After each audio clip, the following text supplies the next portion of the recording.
Praise the Lord. Many of you have been asking questions on health-related issues of the mind. And some of it is really not spiritual. They are very academic, very technical, very medical. So, we have with us Dr. John Vijaysagar. He's the head of the Department for Psychiatry in NIMHANS and a very faithful, wonderful believer from our prayer group. And I requested him and I said, would you please answer some questions that have come from our church members that will help people on, especially with kids, handling kids in the pandemic. And, you know, I'm so glad that he came forward and he's going to help answer questions. I thank God for the stature that he has in the secular world as an established, honorable psychiatrist, a medical doctor from NIMHANS, right? One of the premier institutions in our country, with so many people working under his care and helping people with mental struggles. So he's going to answer questions. Join in, share this with as many people as you think will benefit, because it gives a perspective, a medical perspective on how to deal with the crisis, not just of the pandemic, but of the mind.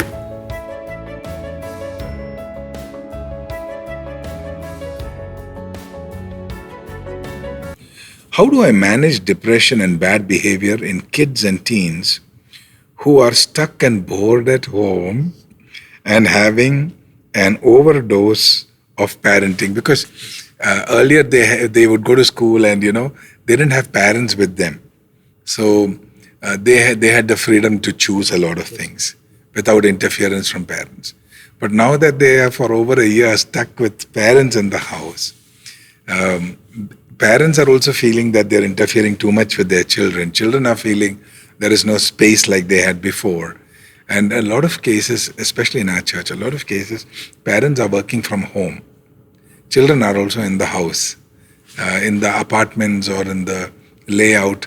The management doesn't allow children to step out. Yes. So there is too much of looking at each other and interference and lack of freedom. So in this situation, how do I manage depression and bad behavior? Yes. So this situation, especially after the onset of the COVID pandemic, I would say is a very peculiar situation in the lives of children, because their outdoor access has virtually been limited to zero, and schools have been closed, exams have been postponed or cancelled. Correct. Throughout the day they have to be at home, outdoor spaces are closed, and within apartments all the facilities are closed, locked, so they have to stay at home. And just few hours of online class, after that there is definitely this boredom, feeling frustrated or anxious, or sometimes they may feel very sad also that they are not able to meet their friends in person, they are not able to go out and play in the playgrounds, or they are not able to, especially in the case of teenagers, just hanging out in that small group in the school canteen, etc., just having some snacks or something like that. So those opportunities are missed, and they feel very bad. And so it is, what I would say is, this is natural for them to feel like that. And parents have to encourage them to talk about these kind of feelings. And parents have to validate those feelings. Parents have to say, yes, it is normal for you to feel bored or frustrated or anxious or sad, whatever it is. So then parents have to plan some routine for them, to discuss with them and plan some routine in such a way that they have some interesting indoor activities. Like, as you have mentioned, like many parents are working from home. Yeah. So it gives them an opportunity to spend some quality time with the children. So for example, doing some art and craft activities together, especially with younger children. So older children, encouraging them to take up some hobbies. These days children are taking up hobbies like cooking, baking, photography, etc. So these kind of things we can encourage them. Yes. And also it gives an opportunity to for the parents themselves to share their experiences, because they have gone through that phases of life. They have to share their experiences without actually, as your question highlights, this over-parenting kind of thing, without basically preaching or not giving too many lectures to them, but giving some simple examples and saying that this is what our experiences, and so that's something very important. And also it's important to encourage them to stay connected with their, like, one is immediate parents, but also their friends. Call them up over phone, talk to them, or once or twice a week just have a video call with them, talk to friends. So staying connected during these periods of stress is very important, because the social connectedness Right. is in fact a protective factor against all these problems, like whether it's anxiety, depression, whatever it is. So it's a very important protective Stay connected. factor. Stay connected. Wow, very important. Stay connected. When you're talking about over-parenting, I was thinking once, not in this pandemic, but before, one Sunday after church, we were going home. My children, something, they were talking with my wife and me. So I gave them a long answer. And my children said to me, "Dad, preaching is over in church." Don't preach. Now you are in the house, stop preaching. Well, I guess for all of us parents, it's something we have to learn. Will this pandemic have effects in the personality development of the kids? Is that something we have to be cognizant of and start taking steps? Because this pandemic may be affecting the behavioral development, and if we don't take care, it can be negative. So is that true? I would say that it can have an effect, because we have seen this pandemic over the last more than almost 1.5 years now. Right. And so, as I mentioned earlier, it's a chronic stress. So it's a one of its kind. Even the parents, their generation, and also kids this generation, they are going through right now. So especially the elderly people, they may share some of their childhood experiences where some of these pandemics of plague and all these kind of diseases were there, where a lot of people, especially in the villages, they had died those days because medical facilities were very less and all. But at least in the recent times, we have not gone through this, either we as adults or our children, we have not gone through this kind of very peculiar situation. So in a way, it's a very unique stress. And of course, it is categorized as chronic stress. So when it comes to the development of children, as they are going through different phases, right from the time they are born, then through their infancy, childhood, then they become adolescents, then become adults. So through the developmental phases, experience of this kind of stress, we call it as adverse childhood experiences. So it is abbreviated as ACE, adverse childhood experiences. So any of these adverse childhood experiences has a potential to impact the personality development of that person. But at the same time, we need to understand that there are also protective factors. Okay. So this kind of stressors can act as risk factors to influence the personality development adversely. But at the same time, one of the protective factors I mentioned, the social connectedness. Then family support, especially the parental support. Then family being cohesive as a unit. Then in the support also, providing a lot of emotional support to children. That is very important. Then the next thing is that the peers also, their peer group, staying connected through telephone or whatever it is. So enabling that and encouraging a healthy lifestyle, that also is very important to stay protected. Like for example, eating nutritious food regularly and also ensuring adequate sleep. So these things put together, they act as protective factors. And even if a risk factor is there, like the COVID pandemic, which can influence the personality development, so we can, in a way, it's a immunization kind of thing. Like I would say psychological immunization. We are all getting the physical immunization by COVID vaccine. We have either taken Covaxin or Covishield or one or the other, Sputnik or whatever it is, vaccines are available. But for our mind, we need some protective factors as vaccine to protect us, especially for children, as they are passing through this difficult phase. They require a lot of these kind of supports to enhance what we call the resilience. So this particular term we use in psychology. So overall, all these protective factors put together make the person resilient to stress. Wow. So you're saying staying connected is a vaccine of the mind. Yes. Wow. I have a question here. From what you were saying, if we break the age group of children as 5 years, 10 years, 15 years, let's go up to 20 years. What would be the sleep time for a normal, healthy body? What would be the required sleep time for people in the 5 plus or minus age group, 10 plus or minus age group, 15 plus or minus, 20 plus or minus? Is it a blanket, a certain time, or does it vary? Yeah.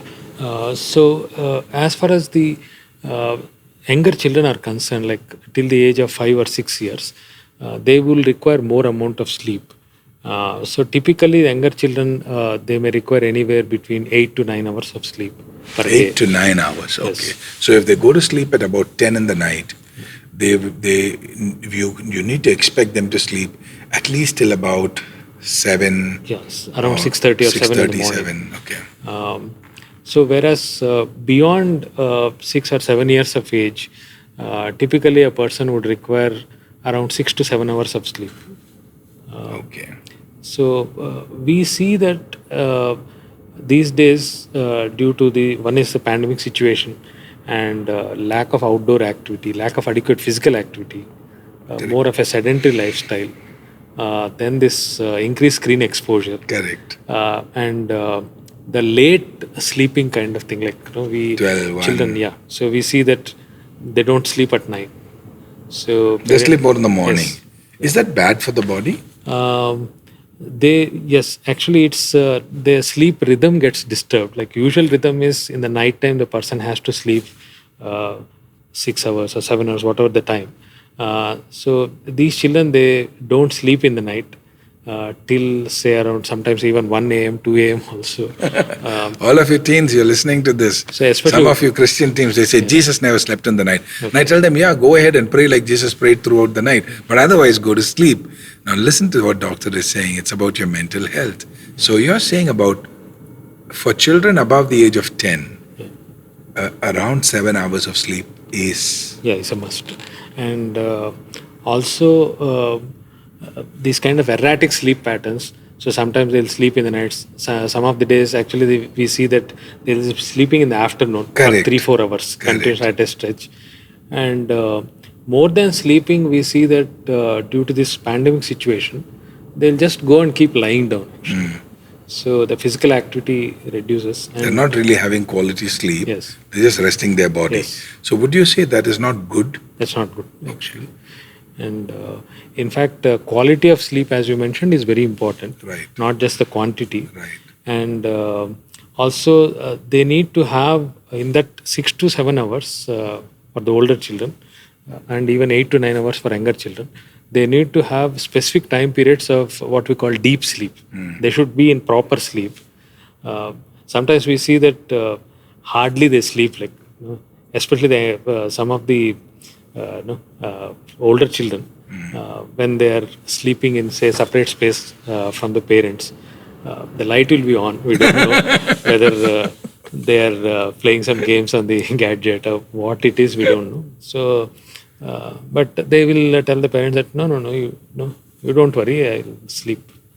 No, I have to finish some assignment, some homework. They may be doing that, but at the same time, they are not getting adequate sleep. So for good mental health, it is essential that they have a discipline of sleep. Yes. Because the other day, one parent was telling me, they found their child is very tired during the day, always wanting to sleep. So they decided to ask for prayer. So I happened to talk to that young person, and in case you're listening, don't get offended. No one knows I'm telling you a story, okay? So this person tells me, Pastor, can I tell you a secret? I said, yeah. And the person says, actually, when parents all go to sleep, I put blanket on my head and the mobile is in my hand and I am, on the mobile. So I told the child, I'm not going to pray to God. I'm going to request you that you stop this so that your parents won't have to worry. So young people, your mental health is so important. Please get good sleep. The question here is how to oversee kids not to become addictive to improper sites during the season when they have more screen time available. And are there any signs or behavior patterns of figuring out, because some kids are so smart, parents are not able to figure out what is going on. So how can young kids break out of addictions to immoral or violent or improper sites and movies and screen images? And is there a way parents can figure out? Yeah. So first thing with regards to access to these kind of sites or spending excess screen time. So I would like to start with parents themselves. Okay. So as parents, all of us, I would say that we should be role models as far as our gadget use is concerned. Right. So these days, gadgets have become, unfortunately, part and parcel of our life. Absolutely. So we can forget anything when we are leaving home. So we just take the wallet and one mobile phone. Correct. Or these days, wallet also is not required. So we have some Google Pay or something on the mobile. We'll pay with that. So this is almost become an extension of our body kind of thing. So we have and different kinds of gadgets, and all of them have become smart. In fact, people say that humans have become somewhat more less smart, and the gadgets are day by day becoming smarter. So you have Wi-Fi access in that, you have Bluetooth, you can download videos, you can see movies, you can post some messages, social media. So whatever it is, so our use, first we have to question ourselves before talking to our children. What is our average time we spend with the gadgets, whether it's at the workplace or whether it's at home? Right. And we have to examine ourselves, and in a day we can simply maintain a log and see, are there any times where I'm saying strictly no gadget? Like for example, at meal times we can practice that, and that's where they'll start seeing us and they can emulate. So suppose when I'm eating or when I'm talking to someone, at least I'll keep the phone aside for some time. Wow. So let me just enjoy this meal that has been prepared at home. Let me share the time with the family, because all of us, when we work outside home or even work from home also, when we are answering all these things on the gadgets, so we need to have some gadget free time. That is something. Next thing is, we will have to, with regards to all this inappropriate kind of use, children will need some education. So there are different kind of challenges that come with that. Like one is seeing some kind of age inappropriate content there, so which may be really harming their kind of mind. And second thing is actually they may get bullied by others. Like for example, if they're on social media, we see that this we call it as cyberbullying. Correct. So it could be youngsters or even some of the adults. This teen might have posted some comment, put his picture, posted something, expected the other people to respond positively. Then there will be one barrage of negative comments, saying that you look terrible, you look so ugly, this and all. So they'll get depressed. So that is one, we call it as cyberbullying, online bullying. Then there is also a lot of this fraud that is happening on the online sites, where they will steal your personal information. And what we call identity theft kind of thing.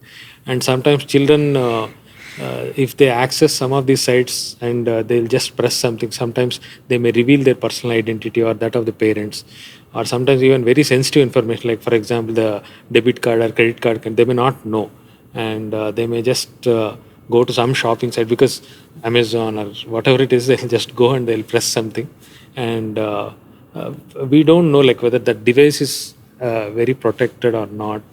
So we may be using it in a public place sometimes. So people who are hackers can easily hack into that information. They can create trouble. So these kind of problems, we need to educate them. And also, we will have to restrict the time of use at home.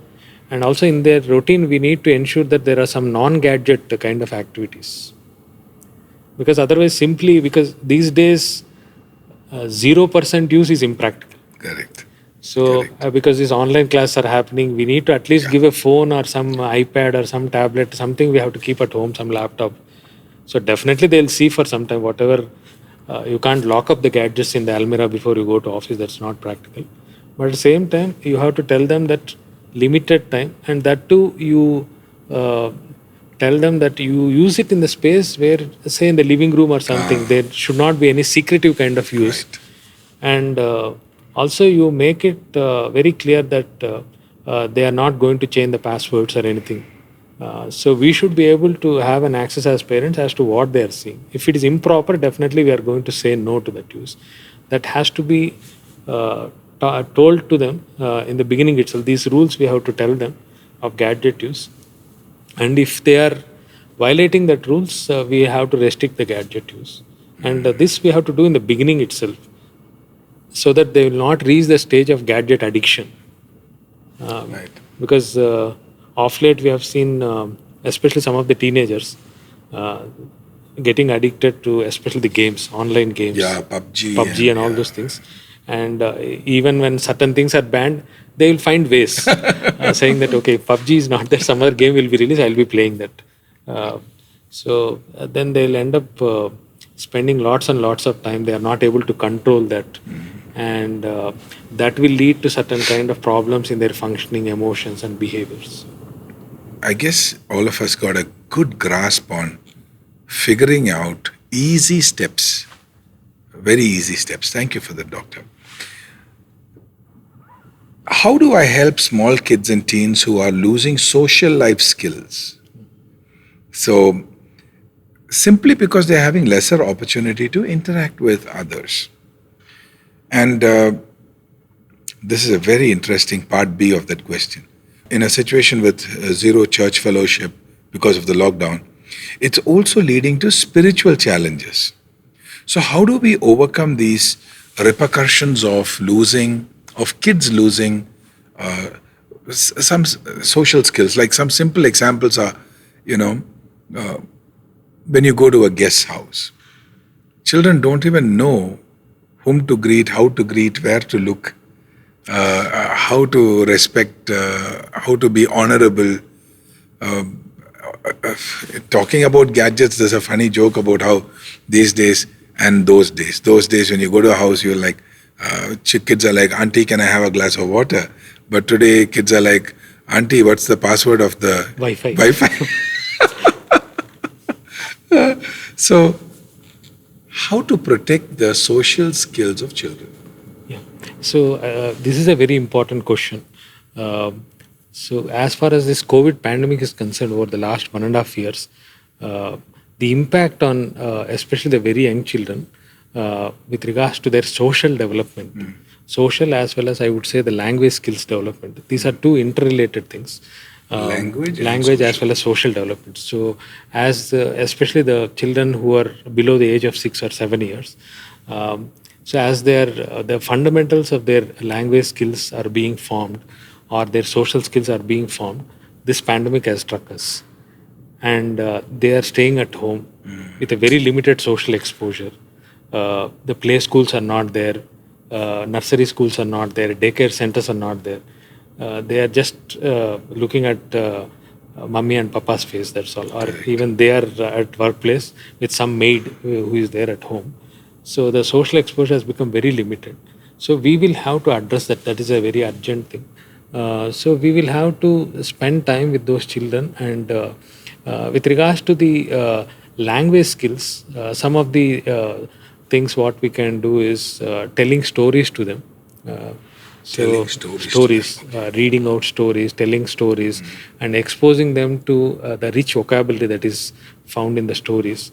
And of course, for us Christians, nothing like Bible stories. So kids love it actually. So we need to spend time, and so many things we can share, the parables and stories from the Bible. So that has to be an everyday kind of thing for children. And Beautiful. yeah, and also as Pastor you mentioned that these children, they don't know how to respond in a situation. Like suppose, uh, say if it's a telephonic interaction, if they pick up the phone, if someone says who's calling, they'll have to introduce themselves saying that, no, I'm so and so, I'm Martin, son of so and so, or something like that.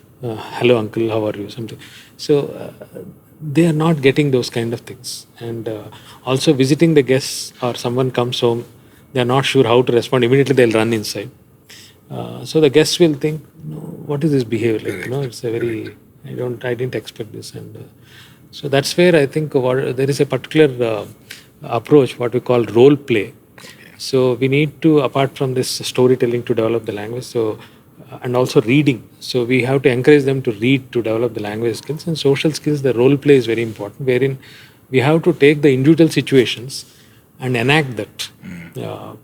So we can be very creative and create multiple situations in day-to-day life.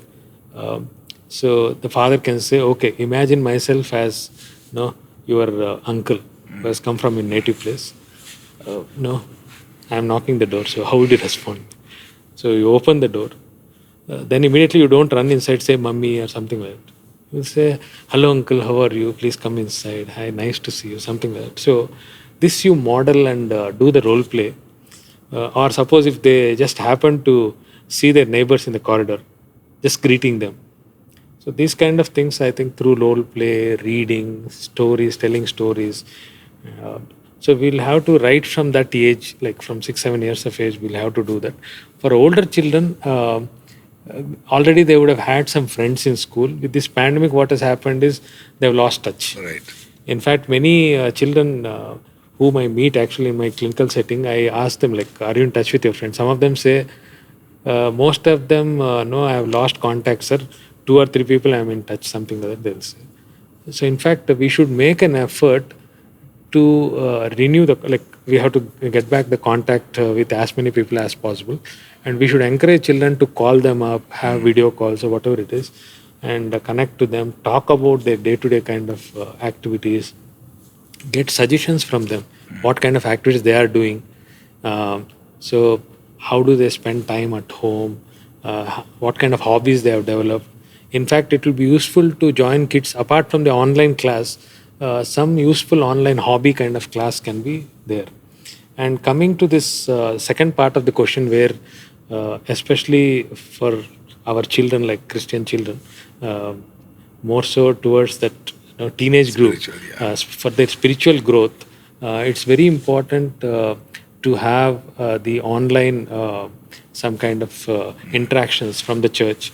So it could be some online Bible quiz, or online some youth retreat kind of thing, or it can be some inspirational messages by the pastors as well as the other Christian elders in the community, so who are achievers in their field, wherein the young people get inspired.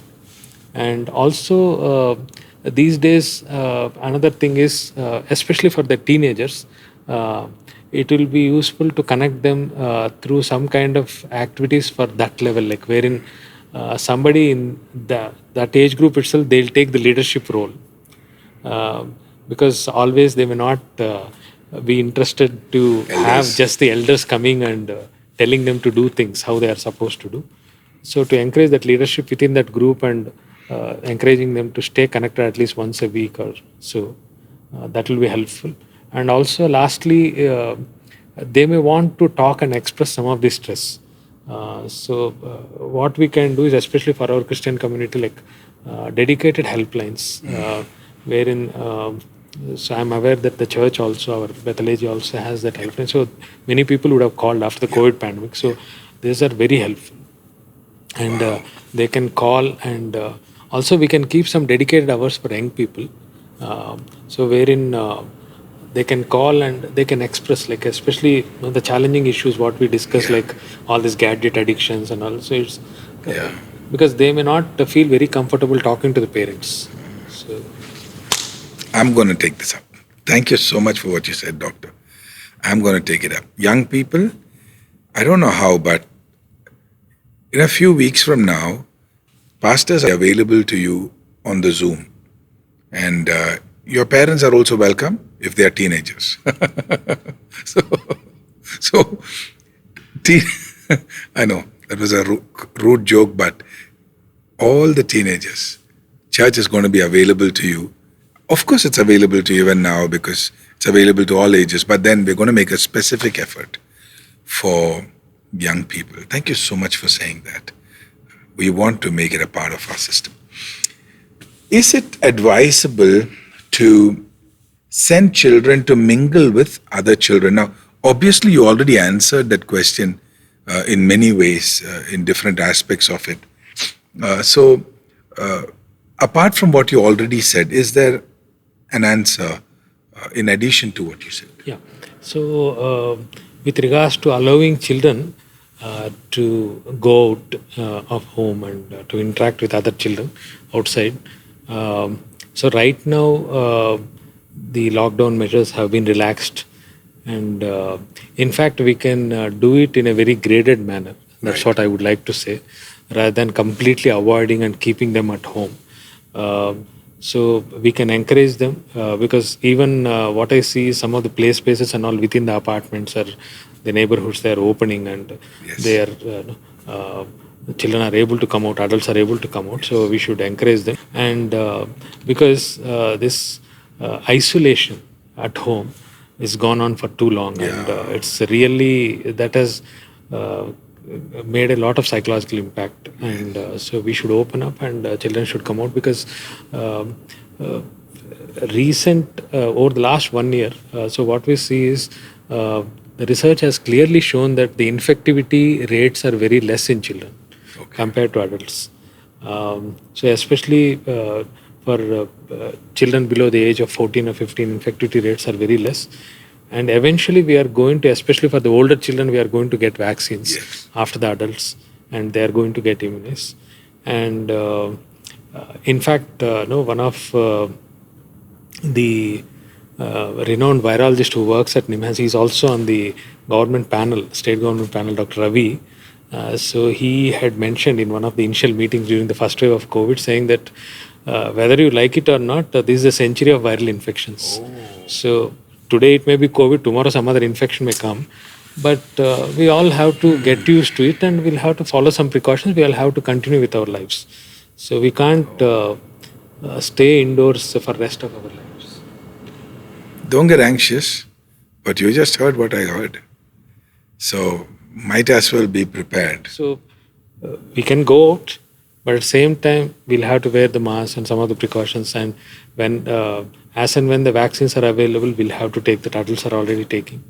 And I think even the colleges are going to open after September or October once the vaccination reaches a particular level. I think in most of the states, it's around 30 to 40% vaccination levels now. Okay. So hopefully by November, December, things will be clear. Yeah, colleges have already given, some colleges have already given a notification that students get prepared with vaccination because we are likely to open. Will the kids below 6 years of age who do not interact with other children have mental instability? How to help such kids learn social skills of togetherness? Yeah. So those who are below the age of 6 years, they actually the social skills are very important for them. They are definitely during the COVID pandemic, they have missed out on that, as we had discussed earlier. So we have to, as parents and caregivers, we have to focus on that. We have to provide specific kind of inputs for them. Like we'll have to, as I mentioned earlier, the role play kind of activities with them, or share some stories. And now with the relaxing kind of measures of the lockdown, so we'll have to take them outside, at least in the small groups. The larger groups still better to avoid, like for example, going to functions or this kind of things. Still some kind of government restrictions anyway are there. So, but at least in the neighborhood, 1 or 2 children, taking them and making them mingle with them, teaching them some basic kind of communication skills and social skills, and also playing some interactive kind of play also is very important medium for young children. Yeah. Okay. So, and play has to be, nowadays our kids play means they just take one mobile phone. Exactly. In that they would have downloaded something and they'll be playing Exactly. like this, some Candy Crush or something that they'll be doing like this. That is not play. Play is also not expensive toys. Interaction is what you're talking So about. interaction is play, and even if it's a small toy or something like that, or if say the child is playing with sand, you just sit there and interact with the child. If the child is building a small castle with the sand, you just interact and comment on that. Oh, you're building a castle. It's beautiful. Okay. So who is going to live in this castle? It's going to be you, mama, papa, or someone else.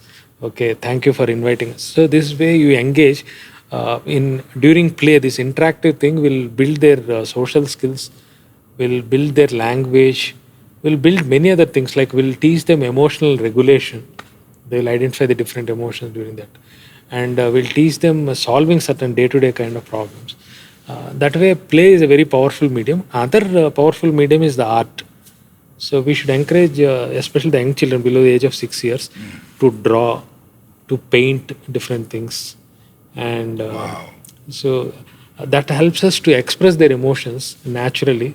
And play is again, as I may, play and art are natural mediums of expression of their emotions, and it helps them to connect with others. So parents have to actively encourage that. Thank you so very much. Thank you.